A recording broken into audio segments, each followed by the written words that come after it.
Today I'm talking with Dan Krause, our boss, on this UMCom at Work special edition of Get Your Spirit in Shape, United Methodist Communications and UMC.org's podcast to help us keep our souls as healthy as our bodies. I'm Joe Iovino. Dan, welcome to Get Your Spirit in Shape. Thanks, Joe. I'm a fan of call stories, so I wanted to learn a little bit more about yours. When you left your childhood home in Butte, Montana, and headed off to Boston University, what was the plan? What was the plan? The plan was unknown. It was getting away from Montana and trying the East Coast and doing something different in the big city.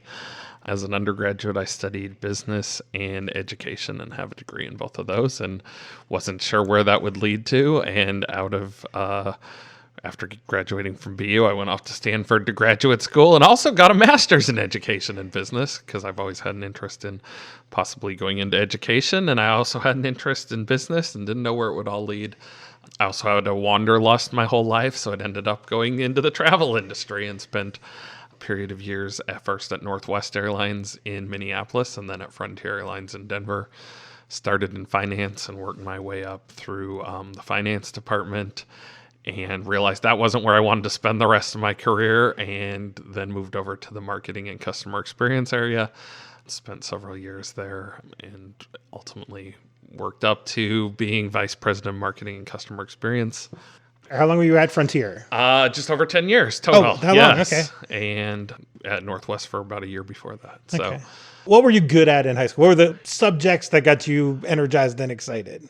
I don't know if there's any one subject that I loved. I studied and did fine sort of across the board, but I wasn't a person who loved school either. I was the person who tried to find a reason to go skiing or do something else growing up in Montana.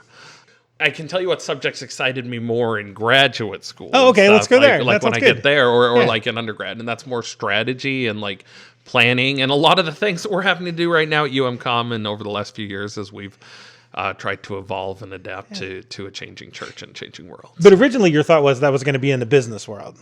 That's where it started. Yeah, I think I've been one of those people that heads down trajectory and kind of realizes, oh, this isn't what I want to do for the rest of my life, but this has been a great chapter. So I think if you look at my life, there's just been a series of different chapters. Like I started with a real passion in education. That's probably where I thought I was going to do. Did student teaching, spent some time volunteering in classrooms. Like as a high school student, I would go to our local local kindergarten classroom for half a day every day. And that's cool.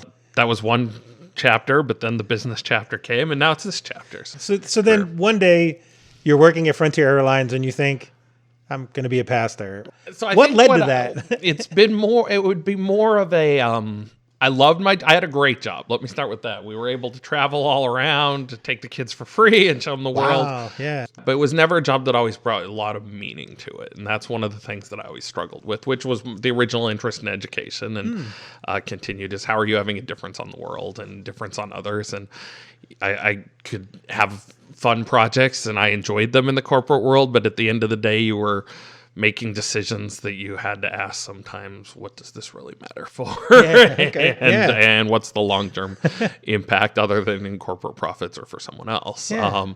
That's where I started to try to find a little bit more sense of balance and meaning. And if I was going to be gone 40 hours a week plus, what does that mean to your kids? And what are you doing and where are you investing your time? And what does that look like? Yeah. And that's when, not knowing really where it would head, I started taking some classes at ILIF in the Master's of Divinity program. Put my toe in the water with the candidacy process. I don't think I ever really saw myself in parish ministry, and that's where I wasn't sure where it would end up. But I enjoy church. I did a 2-year internship while working at Frontier.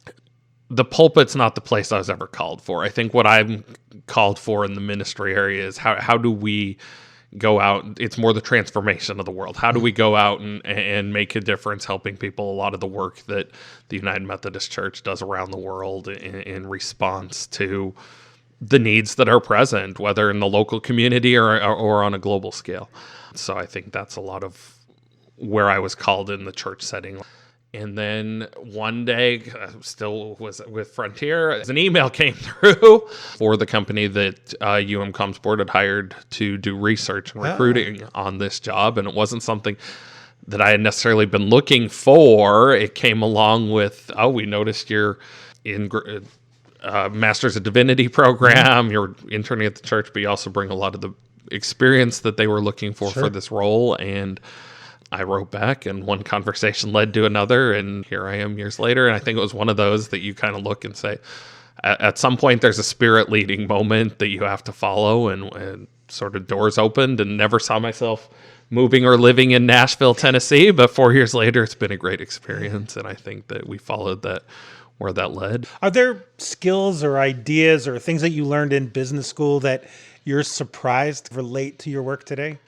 There's a lot of overlap with what you learn in school from that approach, but also a lot of challenges just because there's so much autonomy within the church, and ultimately not one structure of hierarchy as well. I mean, compared to what you learn in a business world or a business setting is ultimately someone makes a decision. The United Methodist Church, I think one of the things we learn in our connectional spirit, which is a blessing, but it's also how do we work through and get to decision without there being a ultimate decision maker, other than God in heaven. Yeah.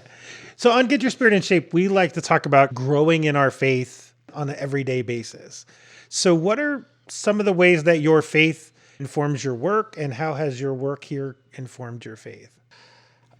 Just trying to approach the job from a different perspective, maybe than the corporate world, and trying to say, what are we alive for? What's important, and how are we doing that? I think that we take that through a lot of how we relate to employees, and trying to say, yes, we all have a job here, but we also all have a life outside of here, and how do we find wholeness in that relationship of family, work, faith, and bringing those together, and recognizing that it's not, I think, so, and that's where I felt in my prior career, is so much of the world pushes you into having these separate identities and separate lives. You have your life at home, you have your faith life, you have your career, but those don't all always come together. And I think it's how do you get to be a little bit more whole in that identity, which is partially what also drew me here.